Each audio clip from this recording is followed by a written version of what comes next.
Tuhan. Shalom Bapak Ibu Saudara, selamat pagi, selamat berbakti kepada Tuhan. Selalu bersyukur kepada Tuhan untuk tiap-tiap hari di mana kita boleh menjalaninya, sebab Tuhan baik bagi kita. Kalau pagi hari ini saya mau mengajak kita untuk melihat sebuah kebenaran, bagaikan sebuah harta yang kudus yang tersembunyi.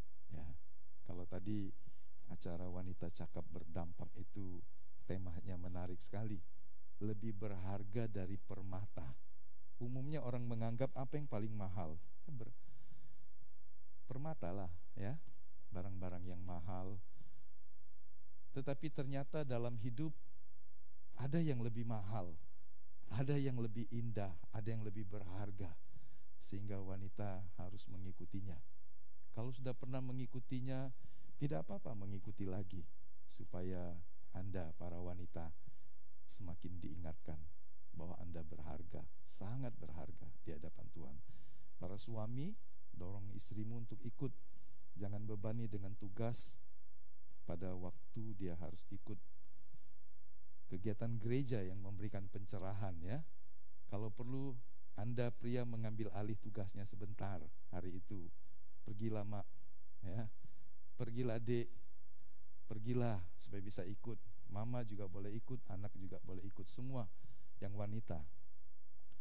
Prianya di rumah aja, berdoa dan bekerja, lakukan tugasnya, ya. Jangan halangi dan berkata, wah ini banyak kerja hari ini, luangkan waktu. Dalam hidup ini juga kita mau melihat kebenaran ini. Tadi sempat saya sharing tema dari kebenaran yang kita mau bahas. Benarkah kesulitan bisa mendatangkan kebaikan bagi kita? Hampir setiap kita akan melihat kesulitan, ya kesulitan, masalah. Siapa yang berdoa, Tuhan, biarlah hidup saya jangan yang sulit-sulit, yang lancar-lancar saja. Tapi apakah itu sebuah doa yang Allah senang mendengarnya dan akan memberikannya? Ternyata Allah punya cara yang lain. Allah merancang kesulitan untuk menjadi pelayan. Pelayan berarti kalau itu manusia, dia akan melakukan tugasnya. Kalau dia alat, dia akan melakukan fungsinya. Ternyata Tuhan merancang kesulitan untuk menjadi sesuatu yang berguna bagi kita. Sehingga setelah kita mengerti kebenaran ini, kita tidak boleh lagi jadi orang Kristen yang lembek, yang tidak mau mengalami kesulitan dalam bekerja, cari nafkah, dalam mengelola rumah tangga, dalam segala hal. Biarlah kita melihat hidup kita seperti rancangan Tuhan. Sebab kalau tidak, hidup kita melenceng. Bahkan segala gangguan yang membandel, ya, ada juga gangguan yang membandel. Berbagai bentuk ketidakadilan, penundaan yang menyakitkan. Jadi kalau ditunda doanya, permintaannya ditunda, kapan? Ya kau tunggu saja. Bukankah itu sebuah penundaan yang melelahkan? Bahkan kalau pernah terjadi mengalami trauma-trauma masa lalu, pengalaman atau peristiwa yang secara psikologi menggoncangkan, bahkan secara kesehatan mental sangat mengganggu, yang kita bisa sebut itu pengalaman traumatis, pengalaman yang setiap kali kita ingat kita merasa ngeri, takut, dan kemudian kita tidak percaya diri atau tidak percaya Tuhan. Hal-hal seperti itu kita bisa kategorikan sebagai kesulitan. Semuanya itu ternyata dapat diubahkan Tuhan untuk mendatangkan kebaikan bagi kita. Kata dapat dalam bahasa Indonesia berarti bisa, tapi secara hukum berarti juga situ ada peluang untuk tidak dilakukan. Beda dengan wajib, ya.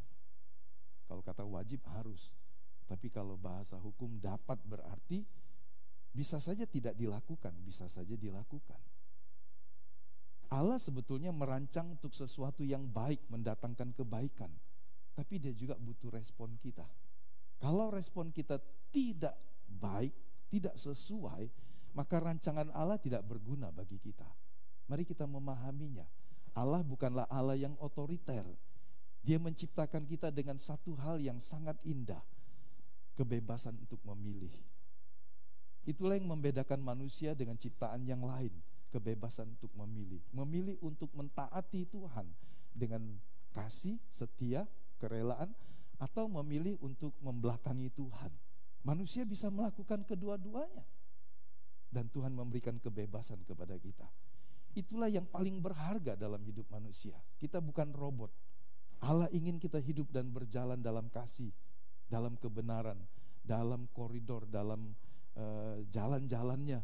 Tetapi kalau kita memilih untuk menyimpang, maka Tuhan hanya sedih saja. Tuhan kecewa dengan hidup kita. Siapa yang tahu Roma 8 ayat 28? Mari kita membaca sebentar ayat ini. Pasti ayat ini sangat dikenal. Ayat ini seringkali menjadi ayat yang difavoritkan dalam hidup kita. Roma 8 ayat 28. Kita tahu sekarang bahwa Allah turut bekerja dalam segala sesuatu untuk mendatangkan kebaikan bagi mereka yang mengasihi Dia, yaitu bagi mereka yang terpanggil sesuai dengan rencana Allah. Anda bisa melihat dalam ayat 29 ayat 30, apa rencana Allah di sana? Bukan membuat kita jadi hebat di bumi dan mendapatkan semua yang manusia di bumi inginkan, tetapi ayat 29 dikatakan sebab semua orang yang dipilihnya dari semula, mereka juga ditentukannya dari semula untuk menjadi serupa dengan gambaran anaknya, supaya ia anaknya itu menjadi yang sulung di antara banyak saudara. Jadi sesuai dengan rencana Allah adalah supaya kita menjadi serupa seperti Dia pada akhirnya. Jadi kalau Bapak Ibu punya gambaran, cita-cita, tujuan hidup yang tidak sesuai dengan rencana Tuhan, ayat ini gak boleh Anda masukkan.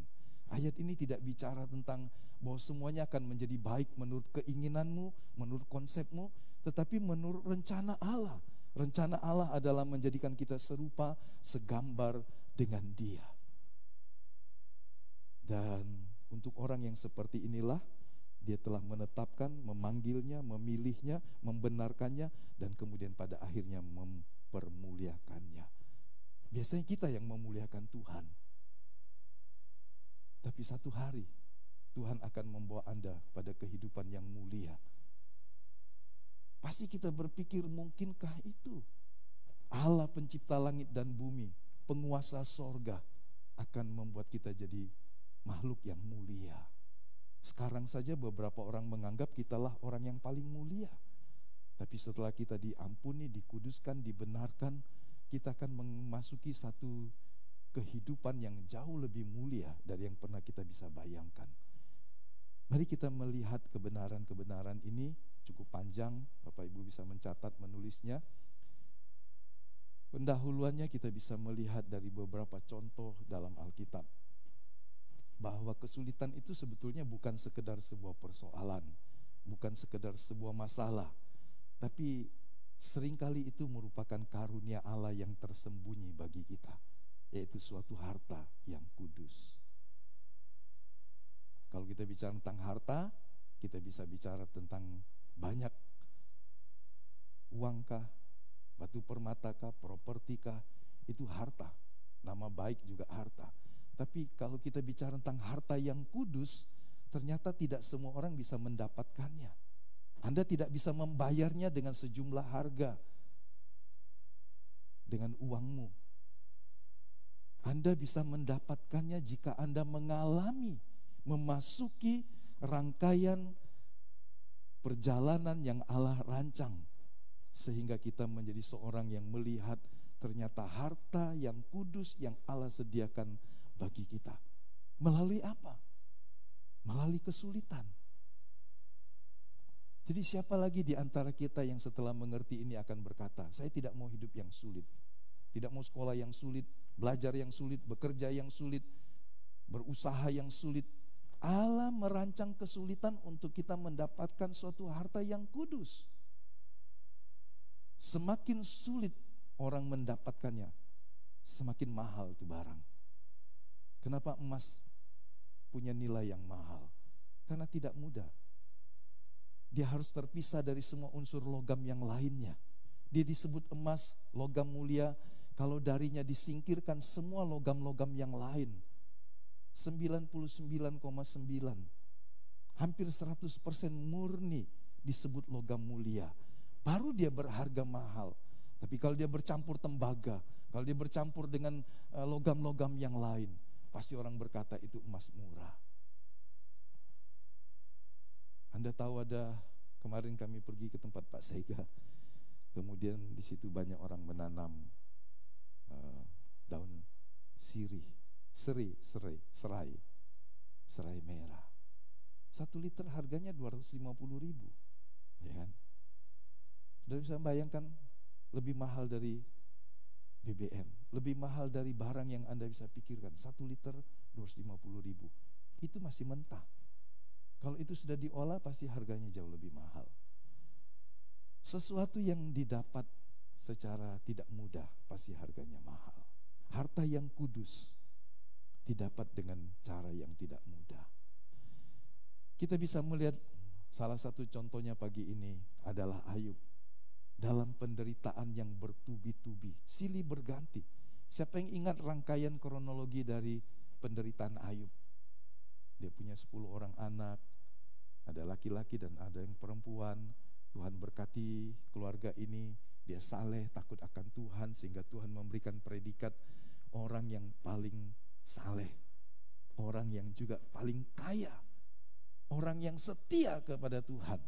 Tapi satu peristiwa yang tidak pernah dia bayangkan terjadi, kesepakatan di sorga. Allah mengizinkan Ayub diuji dengan hebat tanpa dia tahu. Sehingga kemudian datanglah malapetaka dalam satu hari. Semua hartanya habis. Apa yang membuat dia disebut orang paling kaya itu semuanya habis dalam satu hari. Anak buahnya datang yang menggembalakan kambing domba, yang menggembalakan lembu sapi, unta dan sebagainya. Datang lapor dan berkata semuanya habis. Kemudian yang paling mengerikan adalah anak buahnya juga lapor. Anak tuan yang 10 orang itu semuanya juga mati. Kena bencana alam. Apa yang terjadi? Tidak ada penjelasan. Siapa yang tidak syok kalau apa yang membuat Anda kaya kemudian habis dalam satu hari? Ludes habis semua. Apa yang Anda banggakan, kekayaan atau anak, 10 anak ini juga berharga. 10 anaknya satu pun tidak ada yang hidup, semua mati. Penderitaan yang luar biasa, bertubi-tubi datangnya. Tidak cukup itu saja, Tuhan izinkan dia ditimpa penyakit yang mengerikan. Yang saking gatalnya dia harus garuk dengan pecahan beling, pasti menimbulkan darah, nanah, berbau busuk. Apakah 1 hari? Apakah 2-3 bulan? Ada yang menduga sampai 6 bulan. Sebuah penderitaan yang panjang, dan Allah sepertinya berdiam diri. Pernahkah saudara mengalami malapetaka? Kalau pakai bahasa manusia, kesialan yang mengerikan, yang menyedihkan. Ini bukan menimpa orang berdosa, tapi ini menimpa orang yang paling saleh. Maka orang berkata mungkin gak usah saleh-saleh lah, gak usah setia lah. Toh begitu juga, tunggu dulu, Allah punya rencana yang indah dalam kesulitan yang sangat hebat seperti ini. Pada akhirnya, karena ini sebuah prolog, kesulitan akan berakhir. Tidak bukan saja sudah selesai, tapi kemudian Tuhan kasih bonus sehingga jadi 2 kali ganda. Dan kehormatan yang kekal. Sehingga kalau kita bicara tentang Ayub, kita bicara tentang rancangan Allah bagi manusia untuk membawa manusia lebih mulia melalui kesulitan dan penderitaan. Kalau Anda tidak mau kasih nama anakmu Ayub, ya kan? Karena kalau Anda memberi nama anakmu Ayub, Anda harus tahu kalau dia mengalami hal-hal yang sulit dalam hidupnya sesuai dengan namanya. Ya kan? Ada Ayub di sini, Vincentius. Saya kurang tahu apakah orang tuanya dulu memberi nama hanya melihat bagian akhir hidupnya atau keseluruhan hidupnya. Ada juga Ayub yang lain, Ayub Liu. Ya. Tapi pada akhirnya Tuhan menyelesaikan ketidakpastian, ketakutan, kemarahan, rasa frustrasi yang hebat ini dengan kehormatan yang luar biasa. Mari kita baca ayat 42, pasal 42 ayat yang ke-10. Saya sudah menulisnya di sana. Lalu Tuhan memulihkan keadaan Ayub setelah ia meminta doa untuk sahabat-sahabatnya. Tuhan bilang sahabat-sahabatnya yang salah ngomong, salah mengata-ngatai, salah bicara tentang Tuhan, sepertinya ingin bela Tuhan, tapi ternyata salah, mengutuki Ayub, menista Ayub, menghakimi Ayub dengan sudut pandang pengetahuan agama yang secara umum benar, tapi dalam kasus ini menjadi salah. Tuhan marah kepada para sahabatnya. Padahal maksudnya baik, mau menasehati, mau membangkitkan Ayub. Tapi dalam nasihat, dalam semua yang mereka lakukan, mereka makin menekan Ayub dengan sebuah pemikiran sederhana. Kalau engkau tidak berdosa, tidak mungkin Allah mengizinkan semuanya ini. Ini pandangan agama yang pada umumnya. Kalau engkau bangkrut, kalau engkau menderita, kalau anakmu mati semua, pasti ada dosa yang hebat. Akui. Bertobat. Nah, saudara, kita seringkali berpendoban seperti itu juga. Kalau melihat diri kita, melihat orang lain, langsung kita berkata, pasti ada dosa nih yang tersembunyi. Dosa selalu mendatangkan masalah. 100% benar. Kejahatan pasti mendatangkan masalah. Penghukuman yang datang lambat atau cepat pasti terjadi. Benar 100%. Tapi sisi yang lain yang sahabat-sahabat Ayub dan sebagian orang Kristen atau juga orang dunia terlebih pada umumnya beranggapan bahwa adakah penderitaan yang dirancang Tuhan yang tidak ada hubungannya dengan dosa. Manusia tidak bisa menyelaminya. Manusia cuma bisa memakai sebuah kacamata agamawi. Kalau penderitaan, kesusahan, kemiskinan, sakit penyakit, kematian pasti karena dosa. Tapi pagi ini kita mau belajar secara lebih lengkap. Ada penderitaan, ada kesulitan yang tidak ada hubungan dengan dosa. Sehingga Tuhan berkata kepada sahabat-sahabatnya, kau harus bertobat. Dan meminta Ayub mendoakan, memberkati sahabat-sahabatnya. Prinsip ini berlaku lagi.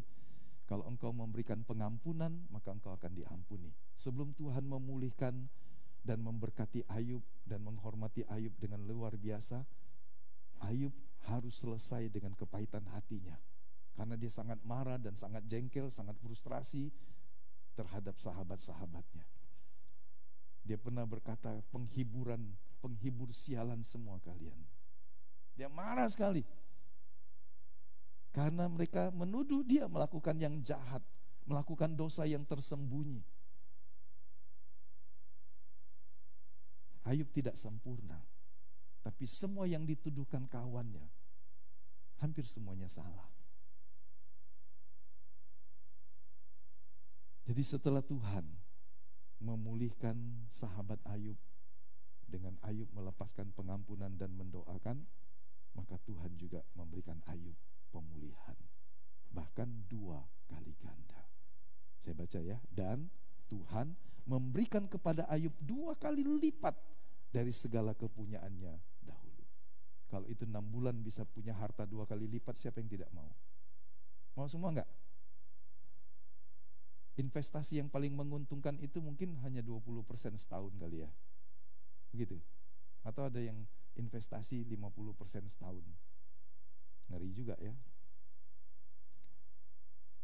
Kalau dalam 6 bulan Tuhan ganti 2 kali lipat, saya tanya lagi, siapa yang mau? Siapa yang mau dapat harta, kekayaan yang hanya dalam 6 bulan dilipatkan Tuhan 2 kali? Nggak ada yang mau? Nggak ada yang mau? Udahlah, nggak usah banyak-banyak Tuhan, karena aku tahu yang maksud Tuhan itu lewat seperti hidup Ayub kan. Ya kan? Saudara bisa bayangkan kalau 6 bulan Tuhan gantikan 2 kali lipat. Semua olok-olok teman-temannya, saudaranya, keluarganya ternyata dibongkar Tuhan semua dan ternyata salah. Ayub dipulihkan, nama baiknya, celaan dan cercaan sekarang Tuhan hapuskan semua. Nah, saya masih bingung. Tuhan kemudian memulihkan anak Ayub dengan 10 anaknya lagi. Jadi dalam masa tuanya masih melahirkan lagi 10 orang. Bukankah ini sesuatu yang luar biasa? Tapi kalau Tuhan yang menghendakinya, apakah logika berpikir kita bisa membatasi Tuhan? Gak bisa.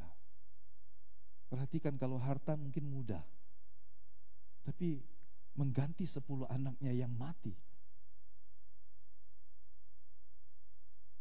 kan ini gak bisa dibeli di pasar. Oke lah, kalau saudara masih bingung ya sudahlah. Saudara bisa bayangkan, di masa tua masih bisa punya lagi 10 anak yang kemudian Alkitab berkata anak-anak Ayub wanitanya paling cantik dan sebagainya. Sehingga anak Ayub namanya Kesia juga ada. Mana Kesia? Ya, pasti dia terinspirasi. Nama anak Ayub Kesia. Ya, anak Ayub dan Tari namanya Kesia. Mari kita baca apa yang disampaikan Yakobus. Sesungguhnya kami menyebut mereka berbahagia, yaitu mereka yang telah bertekun. Kamu telah mendengar tentang ketekunan Ayub, dan kamu telah tahu apa yang pada akhirnya disediakan Tuhan baginya. Karena Tuhan Maha Penyayang dan penuh belas kasihan. Apa yang pada akhirnya disediakan Tuhan. Kita gak boleh lihat perjalanan hidup kita dengan Tuhan sepotong di depan, sepotong di tengah.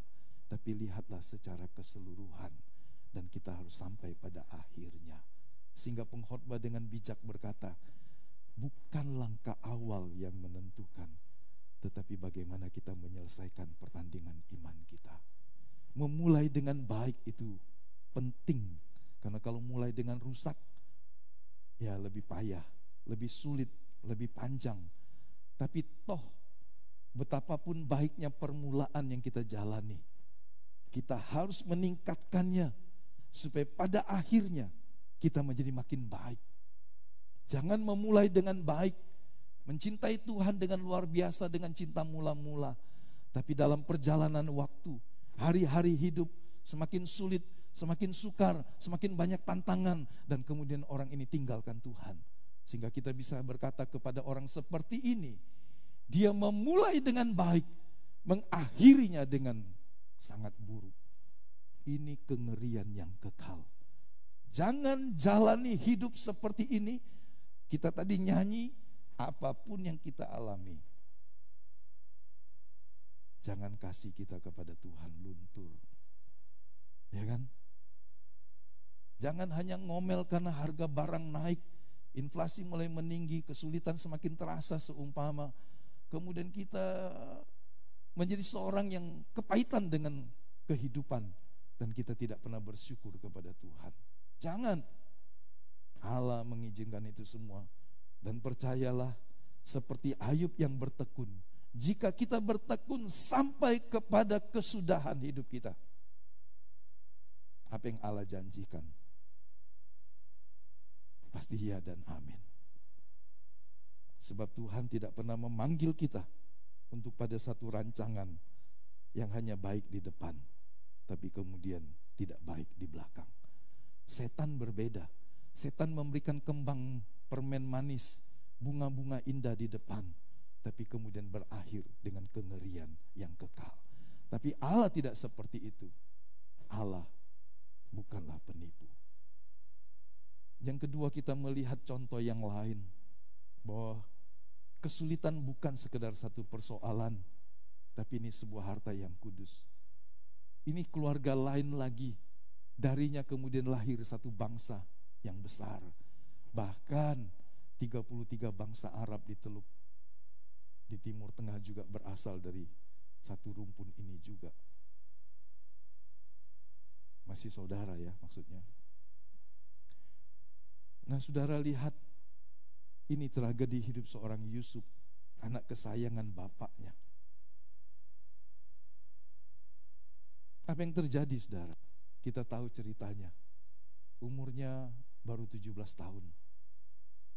Dari masa kecil Tuhan kasih dia mimpi, penglihatan. 2 kali dia ceritakan kepada kakaknya, kepada ayah ibunya.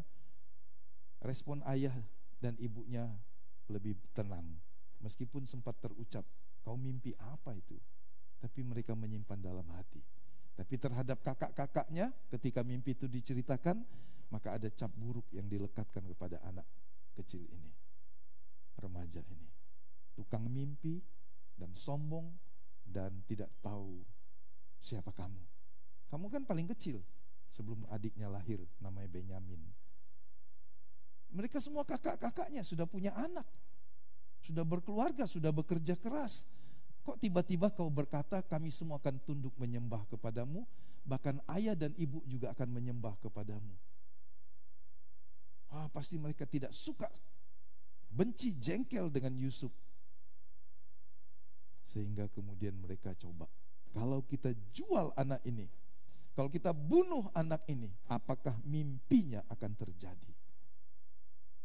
Saudara lihat, kadang-kadang kita ingin melakukan sesuatu yang tanpa kita sadar, kita melawan Tuhan.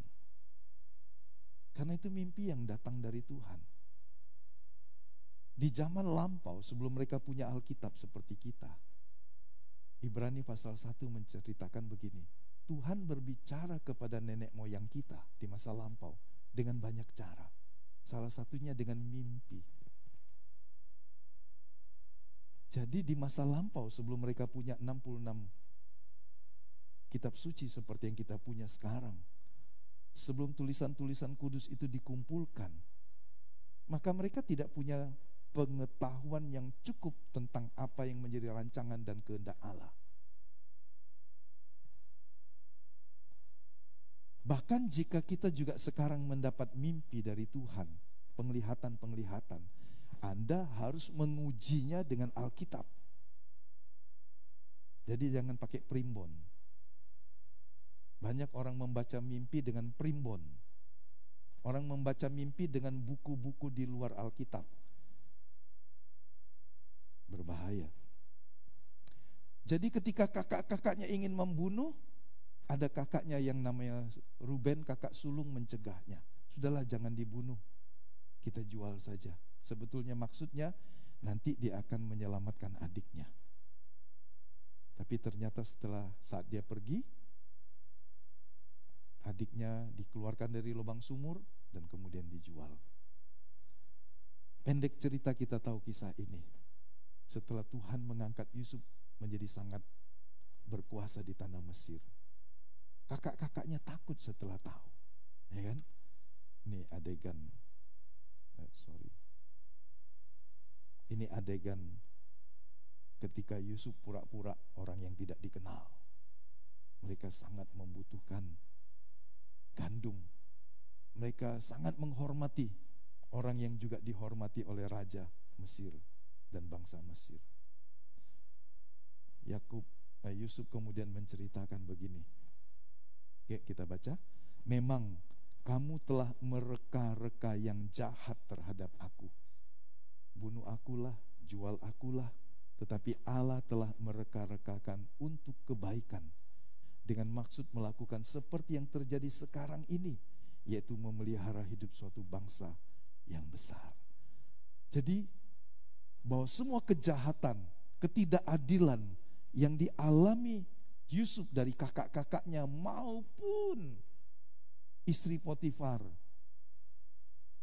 pejabat Potifar sendiri, semua orang yang ada di penjara yang menyusahkan dia, semuanya diizinkan Tuhan untuk membuat Yusuf selangkah lebih dekat dengan tahta. Bagaimana mungkin orang yang tinggal di Palestina kemudian bisa menjadi seorang raja, penguasa yang besar di Mesir, di benua Afrika? Bagaimana cara Tuhan memindahkan orang ini? Bagaimana cara Tuhan mengangkat anak umur 17 tahun yang diberikan mimpi bahwa dia akan menjadi seorang yang besar? Kalau dia tidak pindah ke negeri Mesir. Bagaimana dia bisa pindah ke negeri Mesir kalau tidak ada yang membawanya? Tuhan memakai kejahatan kakak-kakaknya untuk membuat dia terjual sebagai budak.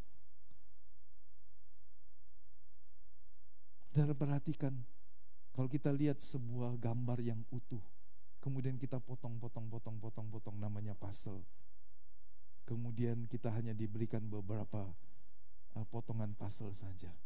Kemudian kita disuruh cerita. Pasti kita bingung. Karena potongan ini, potongan situ, potongan sini tidak menggambarkan apa maksudnya Tuhan. Tapi setelah lengkap tersusun, baru kita tahu. Jadi maksud saya, dalam hidup, Anda tidak boleh menarik kesimpulan segera pada saat Anda mengalami situasi yang berat. Anda harus setia, tekun seperti Ayub, sampai pada kesudahannya. Dan kemudian Anda melihat, Tuhan tidak pernah salah menuntun hidup saya. Amin. Anda mau mengucapkan itu pada satu kali? Kadang pun kalau kita mengalami masa-masa yang sulit, sesudah peristiwa itu ditolong Tuhan, kita berkata, oh begitu maksudnya Tuhan ya. Apalagi dalam perjalanan akhir hidup kita. Yusuf mengalaminya. Pada akhirnya Tuhan mengangkat Yusuf yang memang sudah siap. Dia sudah ada. Dia sudah ada di sekitar istana situ. Dia sudah ada di tanah Mesir. Dia sudah mengalami pengalaman yang paling buruk. Dan sebentar saja Tuhan mengangkat dia. Hanya dalam satu malam. Dari seorang narapidana, dari seorang tawanan yang ditaruh di penjara di bawah tanah yang tertutup. Hari itu dia dimandikan, dibersihkan, dan dibawa ke hadapan Raja Mesir. Hanya dalam satu malam hidupnya berubah. Tapi 13 tahun sebelumnya tidak boleh dilupakan. Dia mengalami masa yang sulit dan berat. Dan kalau Anda melihat salah satu orang yang paling serupa dengan tipologinya Yesus adalah Yusuf. Tidak ada kebencian dan amarah untuk membalas. Kalimat ini sangat hebat. Kamu merekayasa hal yang jahat, tapi Tuhan mengubahnya.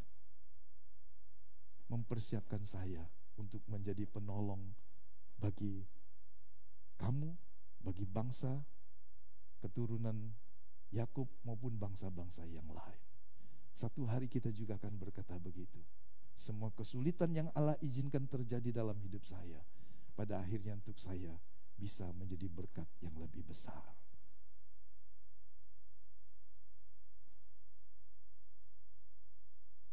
40 tahun perjalanan bangsa Israel itu penuh dengan kengerian, ketakutan. Bayangkan kalau ada 3 juta orang keluar sama-sama semua. Kemudian sebagian besar dari mereka semua ditewaskan Tuhan.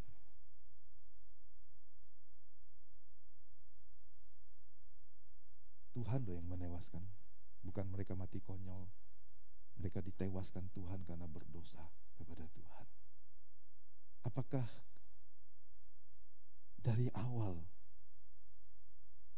mereka akan dibinasakan? Tidak. Dari awal Tuhan merancang mereka keluar supaya mereka memasuki tanah perjanjian. 400 tahun mereka menderita sebagai budak. Tuhan kemudian pada akhirnya menolong mereka, membebaskan mereka dengan 10 keajaiban di tanah Mesir, menunjukkan siapa Dia Allah yang berkuasa. Sebelum mereka keluar, Tuhan memperkaya bangsa Israel yang 400 tahun jadi budak ini.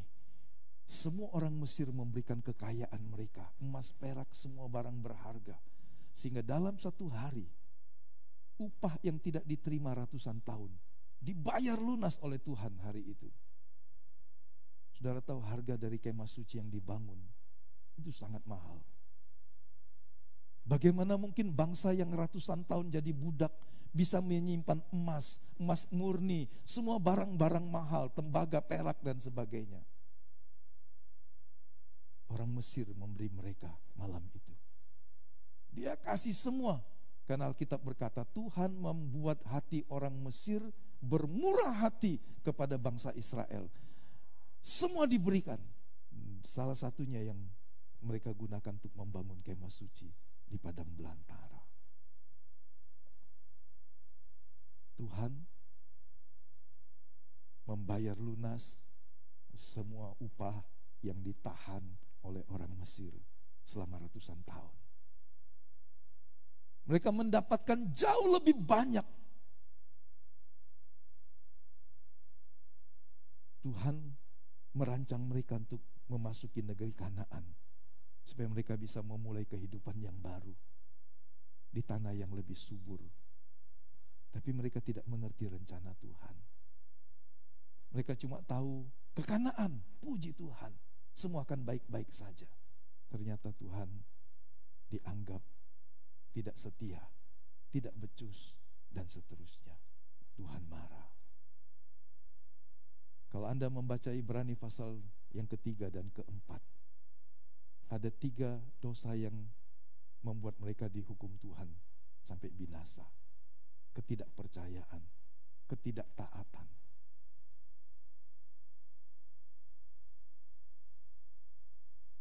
Karena hatinya keras. Jadi hati yang keras itu bisa membuat orang tidak percaya dan tidak taat. Yakobus berkata, biarlah hatimu lemah lembut untuk menerima firman. Banyak orang mendengar firman tapi tidak bertumbuh, tidak menghasilkan buah karena tanah hatinya keras. Tidak bisa menanam dan menghasilkan buah kepercayaan, buah ketaatan, dan seterusnya. Kalau tanah hatinya keras. Petani tahu, tanah yang sudah ditanami, panen, harus dibajak lagi, dilembutkan lagi. Tanah hati kita tidak boleh jadi tanah hati yang membatu, keras. Kalau Tuhan tanam sesuatu,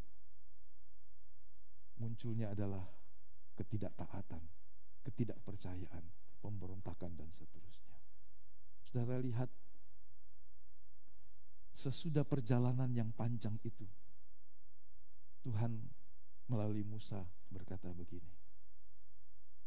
Heran ya, tapi memang begitu. Di awal ada briefing, petunjuk, pengarahan.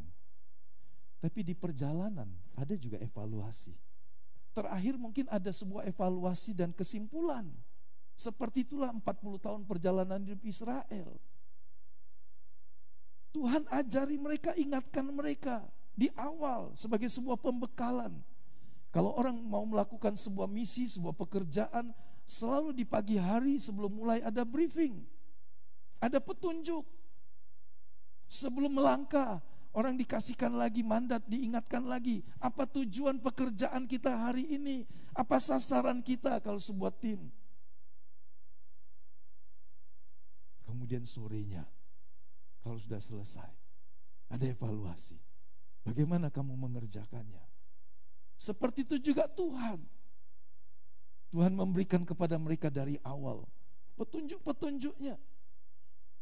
Dan kemudian sesudah generasi yang jahat itu binasa semua di padang belantara, kepada generasi yang baru, Musa memberitahu lagi hal ini. Mari kita membaca Ulangan pasal yang ke-8. Kalau saudara melihat Ulangan pasal yang ke-8, saudara kemudian menerapkannya dalam hidup, maka Anda berkata,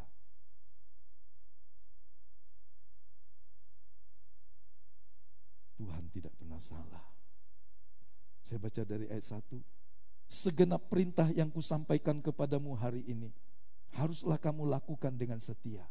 Ini pernah diucapkannya puluhan tahun yang lalu kepada generasi orang tua mereka.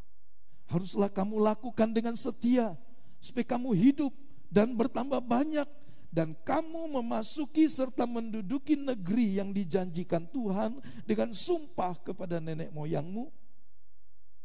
Ayat 3, ayat 2.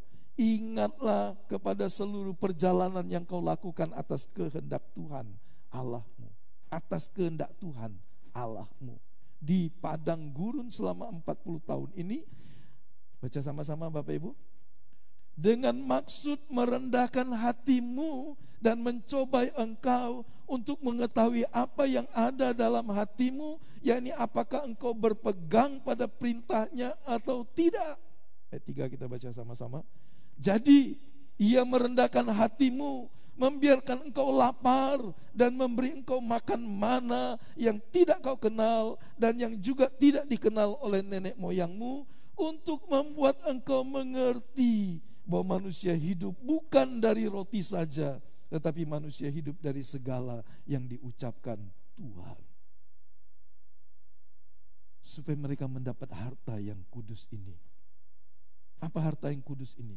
Kerendahan hati, kemurnian kasih, dan pengertian bahwa firman Tuhan itu berdaulat dalam hidup mereka. Apa yang mereka butuhkan, makan minum, ternyata ada yang lebih, yaitu firman Tuhan.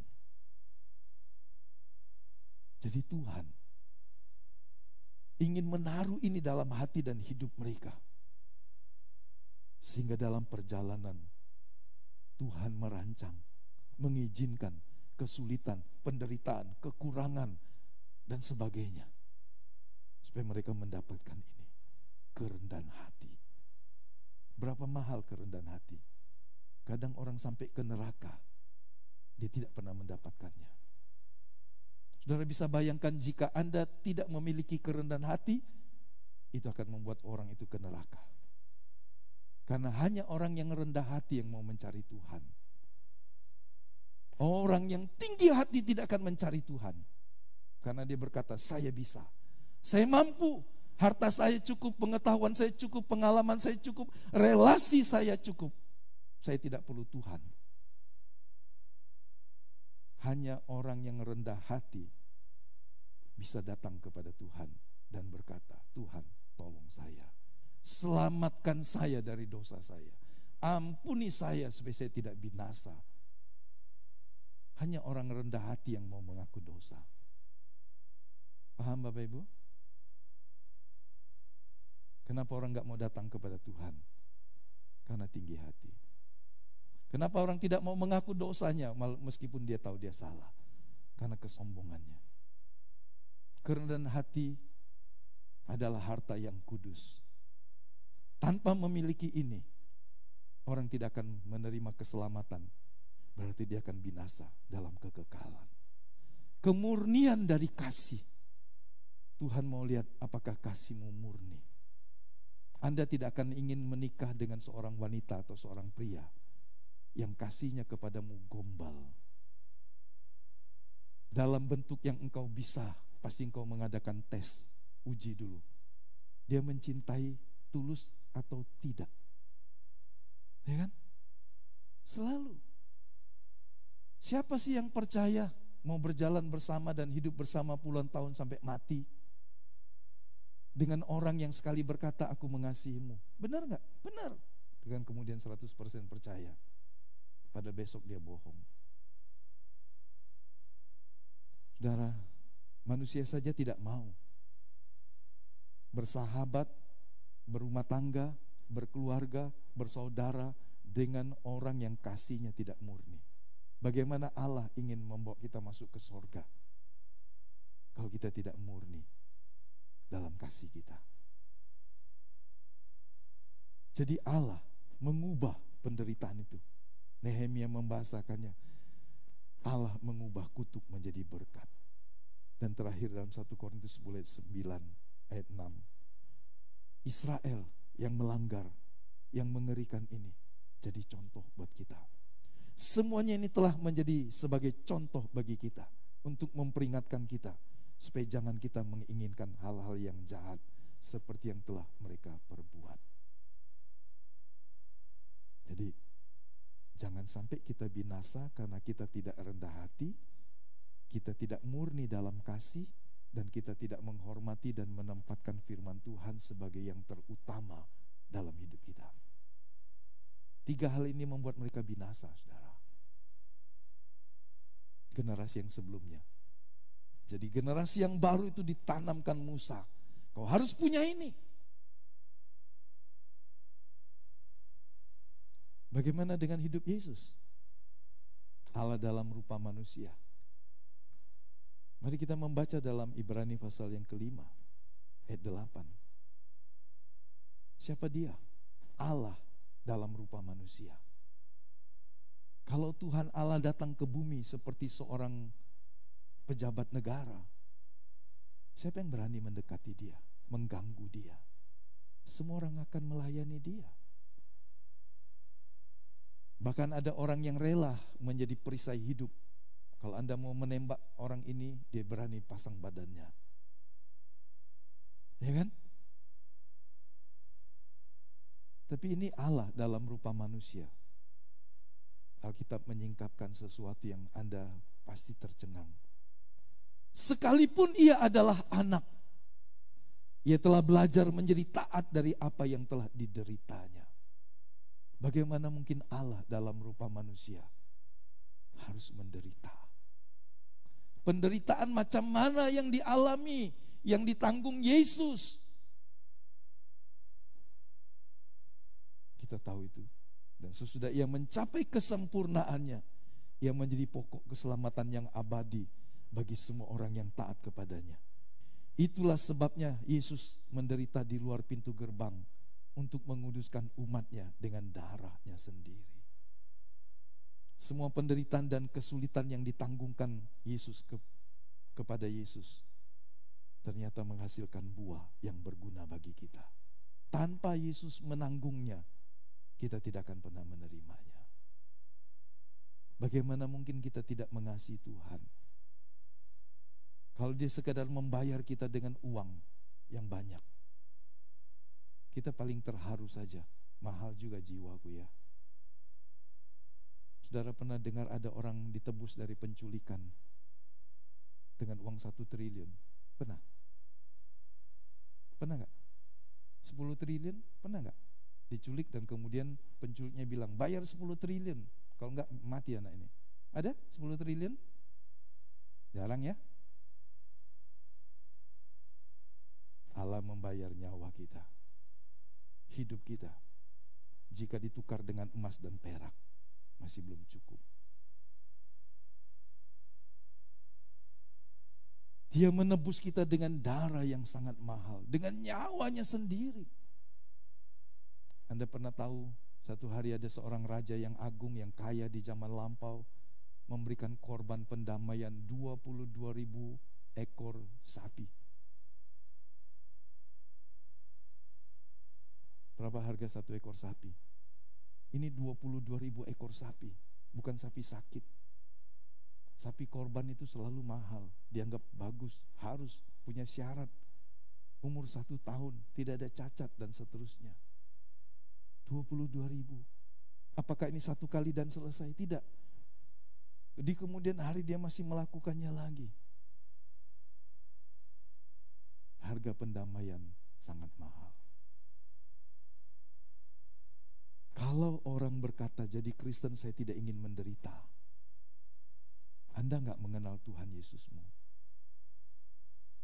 Kalau ada orang Kristen yang berkata, saya mau mengiring Tuhan, melayani Tuhan, tapi tidak mau menderita, Anda pasti tidak mengenal Tuhanmu.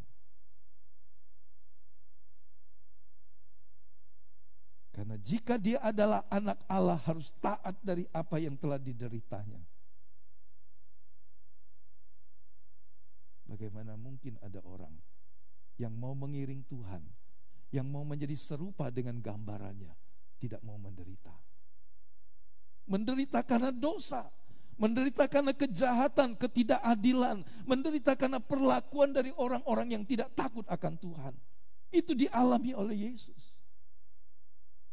Dan kalau kita mengalaminya juga, Tuhan berkata, karena kamu tidak berasal dari dunia, maka dunia menolak kamu. Saudara, kalau orang menghendaki harta yang mahal, dia tidak bisa membayar dengan 1 juta saja. Dia tidak bisa membeli dengan 1 miliar saja.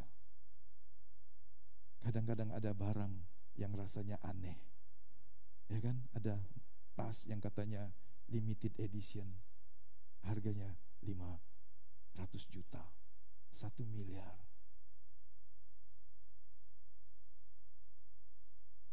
Apakah itu layak, saudara? Berharga? Tapi orang berkata ini hanya ada 10 saja di dunia. Banyak orang membeli barang yang mahal, meskipun orang tahu itu hanya dibuat untuk supaya orang-orang yang punya ego yang tinggi merasa bangga jadi orang khusus. Tapi ada barang, harta yang memang sangat mahal, yang Anda tidak bisa beli berapapun harganya. Dan hanya Anda bisa dapati kalau Anda berjalan dengan taat dan setia, meskipun penderitaan dan kesulitan harus kita alami. Saudara lihat ini, ada 3 bagian. Saya tidak mau habiskan hari ini, karena ini topik kehidupan. Saya ingin kita punya sebuah pemahaman yang kuat, mengerti tentang kehidupan. Kalimat ini pasti aneh. Ketika Tuhan mengutuki tanah, ternyata ini demi kebaikan kita. Kita selalu berkata berkat dan berkat dan berkat. Tapi ketika Allah mengutuki, ternyata di situ juga ada sisi untuk kebaikan kita. Mari kita melihatnya. Kejadian pasal yang ketiga, ketika Allah menghukum manusia yang telah jatuh dalam dosa, kutuk itu harus diucapkan oleh Tuhan. Penghukuman itu harus disampaikan. Pasal 3 ayat yang ke-16, saya anggap Bapak Ibu mengerti peristiwa di Taman Eden. Setelah Adam dan Hawa melanggar, kemudian matanya celik, Tuhan kasih mereka baju dari pakaian dari kulit binatang. Disitulah Injil, kabar baik yang pertama di Taman Eden diucapkan. Akan ada penumpahan darah, akan ada penyelamatan dari Allah, menggantikan pakaian manusia yang hanya terbuat dari daun arah. Dan itu bicara tentang anak domba yang akan tersembelih di kemudian hari. Sebuah pesan pengharapan mesianik. Inilah yang disebut Injil yang pertama di Taman Eden. Perhatikan ketika Tuhan harus menghukum manusia. Susah payahmu waktu mengandung akan kubuat sangat banyak. Dengan kesakitan kau akan melahirkan anakmu, namun engkau akan berahi kepada suamimu dan ia akan berkuasa atasmu. Lalu firman-Nya kepada manusia, jadi kepada perempuan lain penghukumannya, kepada Adam lain. Karena engkau mendengarkan perkataan istrimu dan memakan dari buah pohon yang telah kuperintahkan kepadamu, jangan makan daripadanya, maka terkutuklah tanah karena engkau. Dengan bersusah payah engkau akan mencari rezekimu dari tanah seumur hidupmu. Semak duri dan rumput duri yang akan dihasilkannya bagimu. Tumbuh-tumbuhan di padang akan menjadi makananmu. Dengan berpeluh engkau akan mencari makananmu, sampai engkau kembali lagi menjadi tanah. Karena dari situlah engkau diambil, sebab engkau debu, dan engkau akan kembali menjadi debu. Kita tahu ini Tuhan menghukum mereka sesudah Tuhan memberikan mereka kelengkapan, kemudian Tuhan usir mereka. Ya, lihat, Tuhan menutupi dosa mereka dulu dengan mengorbankan kambing, domba, binatang, kulitnya diambil, dipakaikan baju supaya mereka tidak telanjang. Tuhan hukum mereka, kemudian Tuhan usir mereka dari Taman Eden. Saudara perhatikan ini.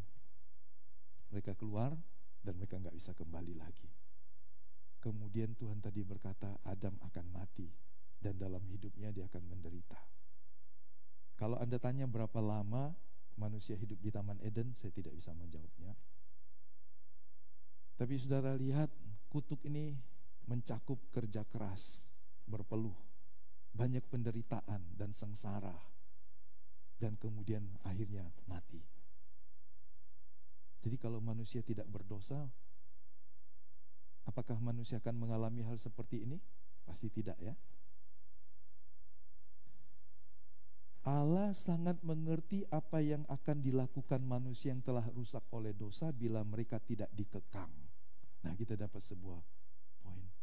Kutuk itu, penghukuman itu salah satunya untuk mengekang manusia supaya tidak semakin berdosa, supaya tidak makin menjadi-jadi. Perhatikan pengkhotbah pasal 8 ayat 11. Oleh karena hukuman terhadap perbuatan jahat tidak segera dilaksanakan, maka hati manusia penuh niat untuk berbuat jahat. Bahasa Indonesia sehari-hari, mengapa begitu mudah orang melakukan kejahatan? Karena hukuman tidak segera diberikan. Jadi kalau Anda tidak menghukum anakmu yang salah, besok dia langgar lagi. Tapi kalau Anda berkata, sini nak, duduk dulu, papa mau ngomong, mama mau ngomong, yang kau lakukan itu salah, jangan lagi ya. Dia akan mengerti. Kalau besok dia lakukan lagi, Anda bisa berkata, papa jewer kau ya. Menjewer telinga anak akan membunuh anak enggak? Enggak. Kalau Anda tidak mendisiplin anakmu, besok dia akan melakukan lagi. Seperti itulah maksud ayat ini. Kalau hukuman tidak diberikan, sanksi tidak diberikan, maka manusia akan menjadi-jadi dalam dosa. Kenapa peraturan ditegakkan?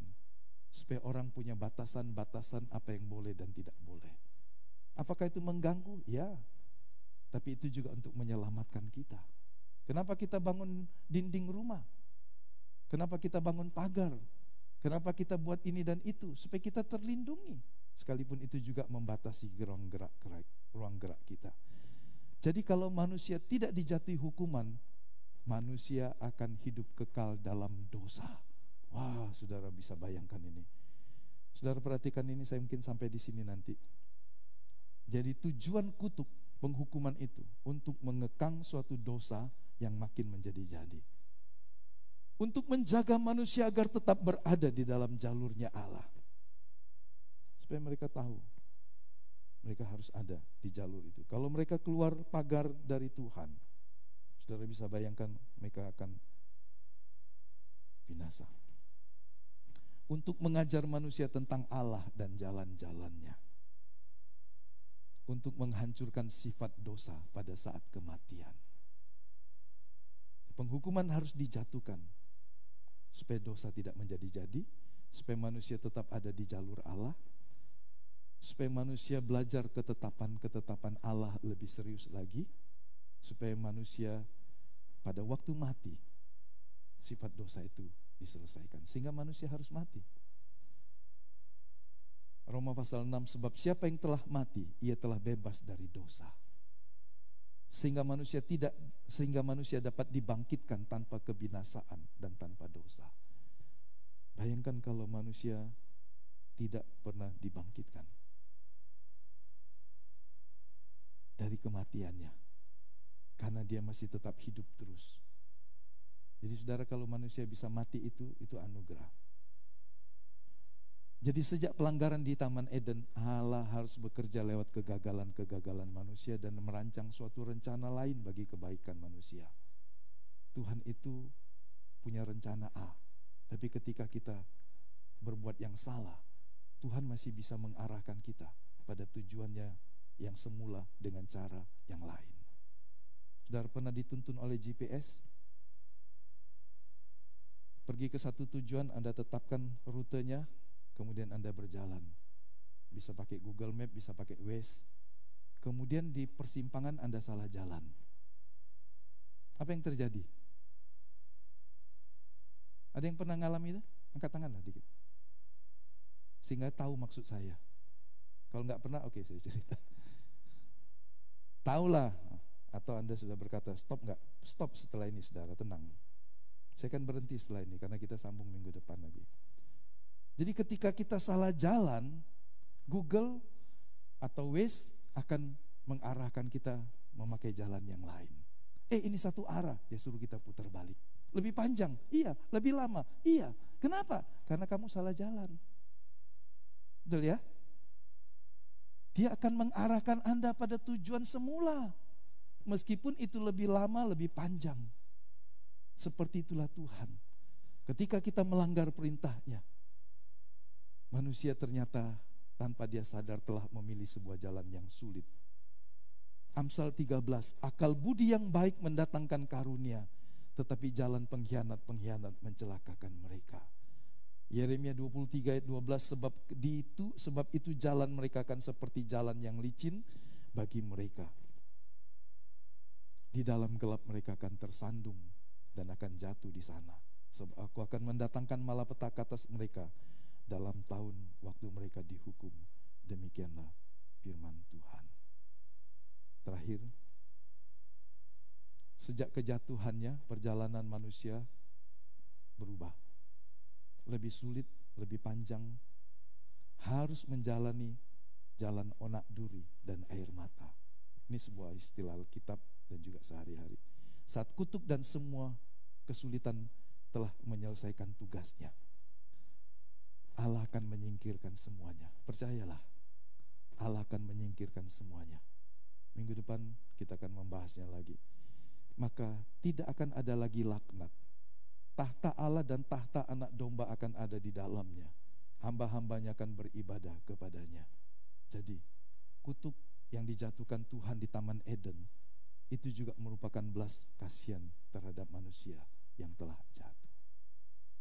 Mari kita berdiri dan kita berdoa.